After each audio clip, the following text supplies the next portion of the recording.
So hello and welcome to today's video. Now, as many of you know, Rockstar Games recently announced another remaster of GTA 5. And that announcement has not gone down too well at all. Most of the community are annoyed, with people calling out Rockstar for being incredibly greedy, and it's probably Rockstar's most disliked trailer in their entire history. And many people have wondered why Rockstar won't do a proper remake of the older Grand Theft Autos, as in gaming at the moment, many other companies are remastering games from the PS2 and the PS1 era, such as Crash Bandicoot, Tony Hawk, and even SpongeBob SquarePants are making a comeback. When I say remaster, I don't mean the crappy mobile ports with shittier graphics, I mean a full-on 4K Red Dead Redemption 2 level remaster. Of course, we can definitely attribute shark cards as one of the reasons why GTA 5 has been milked to death. I do remember a news article circulating some time ago which said shark cards generated over $500 million in revenue alone. But there is actually another reason for this, and this one is actually a pretty big one, and it's to do with voice actors. Now, it's not exactly a secret that Rockstar Games and their voice actors haven't exactly had a good past. There's quite a lot of terrible stories, and I'm going to source Badgercudder for his video on Rockstar versus their voice actors, and I encourage anybody to check it out to get a larger picture of this. But yeah, to source his video for a quick second, actors such as Ray Liotta apparently were incredibly difficult to work with, and after Vice City he had a lot of dispute over his pay, and as such he was cut from GTA San Andreas because he refused to come back. Burt Reynolds, well, he did pass away in 2018, but even during his time before GTA Vice City, he caused a lot of trouble with the houses by even yelling "Get that limey out of here" when asked to do a retake. And Michael Hollick, the voice actor for Nico Bellic, despite popular belief, was actually on good terms with Rockstar Games after his work as Nico. But his problems arose from royalties with his union, where he got absolutely nothing in royalties at all. Now, the main problem for this is, when your main protagonist voice actors hate you and won't return, you don't exactly have a character at all to work with. Of course, you could go down the route of giving somebody else the role of CJ or Tommy, but speaking realistically, that would be a very, very unpopular choice. Why? Because the voice actors absolutely smash their roles as their characters, and pretty much most fans attribute certain voice actors as certain characters. We've seen it before in games like Dead Rising, where TJ Rotolo never came back to voice Frank West in Dead Rising 4, and because of that, every Dead Rising fan hated the new version of Frank West, because the new voice actor of him had absolutely none of the traits that TJ had that made fans love Frank West to begin with.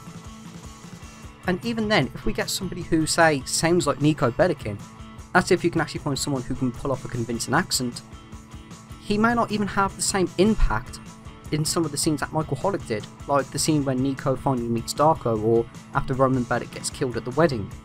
Voice actors play a much larger role than people give them credit for in games. The only exception for this is when a voice actor dies or has retired, which is probably the only time people don't complain about a recast. Now, I'd like to touch on this for a minute, because I know somebody will say, can't they reuse audio from the original? Because in the recent Saints Row 3 remaster, they reused all the Burt Reynolds lines. Well, not really. The reason why it works with the mobile port is because it's the exact same game, just with changes to the graphics. A proper 4K remake on Rockstar's engine would require practically everything to be reshot because of technological advancements. And secondly, the audio is from the early 2000s, and I'm sure audiophiles out there would probably pick up on low quality audio pretty quickly. The reason why Saints Row managed to use Burt's lines is because it wasn't really a remake, it was just a graphical update with some minor tweaks. Like, if you put the two versions of the cutscene side by side, you'll see there's no changes at all in the motion capture, just like if you compare the mobile ports of GTA versus the PS2 versions. So what about the PS1 Grand Theft Autos, because you've only covered the PS2 ones? I know, and there's two reasons why I ignored the PS1 GTAs. Firstly, most remasters only go for the games that were regarded as their very best. Most Tony Hawk fans fondly remember the PS1 games, as do Spyro and Crash Bandicoot fans. For Saints Row fans, even though most people do tend to love the second one over the third got a remake because it was the best selling Saints Row in the series to date. And for Rockstar fans, GTA 1, 2 and London were nowhere near as popular as GTA 3 ever was. They were decent for the PS1, but GTA 3 undeniably had more of a cultural impact on Rockstar Games, the PS2 and gaming as a whole, and it only got better and better as each game got bigger and bigger, and more expanded. Secondly, I honestly think Rockstar have completely forgotten the PS1 games even existed, or they just don't care.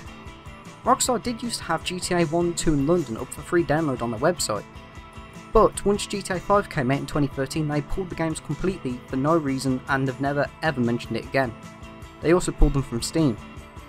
I don't think they ever mentioned or even referenced the PS1 games at all in recent years. I could be wrong on that because I haven't really played GTA Online much at all. But at least Bully and Manhunt get mentioned on the newswire a couple of times. But yeah, honestly, I think Rockstar couldn't give a rat's arse about the games that helped them reach the status they are today. Now, I know someone might mention the recently rumoured Red Dead Redemption remaster, which is supposedly coming to the PlayStation 5 and the Xbox Series X, but as I'm making this video, it's unconfirmed. But I'll quickly cover that anyway. Now, one of the reasons why Red Dead Remaster can happen is because seemingly none of the cast are on bad terms with Rockstar at all, and it showed with Red Dead Redemption 2 where they managed to get most of the original cast back. I guess this could also apply to Buddy as well, as I haven't heard any of the cast badmouth Rockstar, and some characters like TJ Del Reno and Jesse Tendler even carried on voicing NPCs in GTA.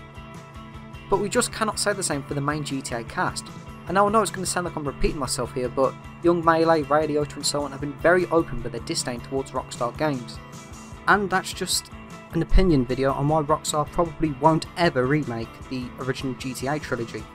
So yeah, thank you for watching, I hope you enjoyed, and if you did, be sure to leave a like, and yeah, have a nice day I guess.